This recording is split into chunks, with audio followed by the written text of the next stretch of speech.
So because of the things you told me in regards to your Adderall use and the screening we did, I'm kind of concerned about your overall health. There can be some pretty negative consequences associated with drug use when it's not a prescription. Did you know any of that, or are you aware of any negative effects that can occur? No, I didn't really know there were negative effects. Like, I haven't seen them that much personally, so I didn't really know that there were any. Okay. Well, your mom seemed pretty concerned about you as well. She said you're a really good soccer player and that you wanted to play in college. Yeah. Yeah, soccer is a big part of my life, so that is something I really do need to focus on. And my relationship with her has been kind of rocky recently, so yeah, I could definitely tell that she's concerned about me. Okay. So I'm kind of hearing that you've been kind of stressed and your relationships are kind of rocky. Adderall helps that, maybe. Yeah. So even though it's had negative consequences, it seems to be offering you some positives. However, are there some things you've used to manage stress in the past other than Adderall?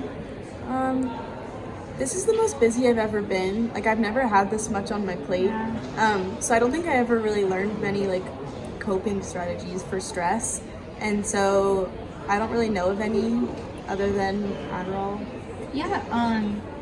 It can be a lot for a 17-year-old to have schoolwork and a job and just handling a lot of stuff.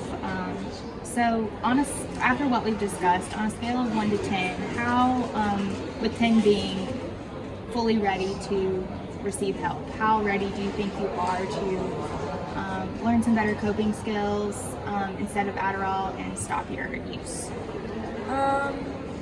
Maybe like a 6 out of 10. Okay. Why would you say a 6 and not maybe like a 3 lower, or something higher like a 9 or 10? I say a 6 because I definitely see areas of my life that I do want to improve, like soccer and like my relationship with my mom and my grades and just stuff like that.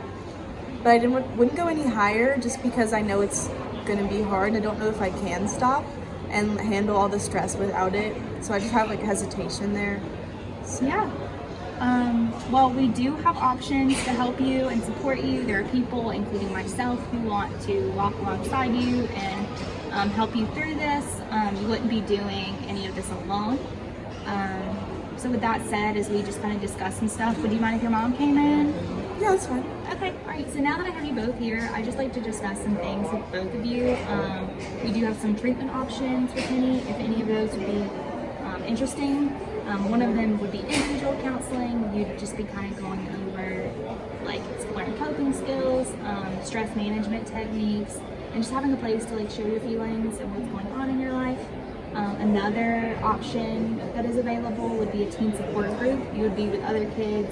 You get to talk about what's going on, and all of these kids also struggle with drug use or substance use of some kind. Do either of those sound appealing or interesting to you, or something that would be helpful? I think individual counseling sounds alright. I definitely feel like I would have a harder time opening up to people my own age about the drug use. But I feel like talking to someone older and like expressing my feelings and like learning coping strategies might be helpful. So. Yeah. Awesome. So we could set you up for an appointment today for next week or so. Adderall can also, unfortunately, have negative effects on physical health.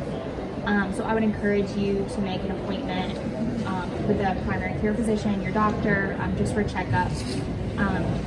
And I know this affects you both in her use, so family counseling might also be helpful. You could walk through this together and just talk about stuff.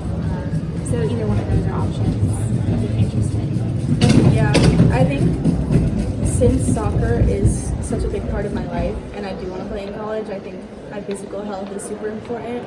So I think we should schedule a doctor's appointment. And I didn't really realize how much it affected you. So we could talk about family counseling later. Okay, so we've kind of gone over a lot today. We discussed a lot of risk and what can happen if you continue to use this again, and just some options for growth. So how do you feel more about finding new coping skills and stopping your Adderall use. I think, from my assessment, it would be in your best interest to stop Adderall use or abstain from it, reduce your use. So, how do you feel about that? It's a little scary just to like immediately stop, but I think I definitely can see how it would be beneficial for me and the people around me to stop using it. So I think all the things that you said will be helpful. Okay.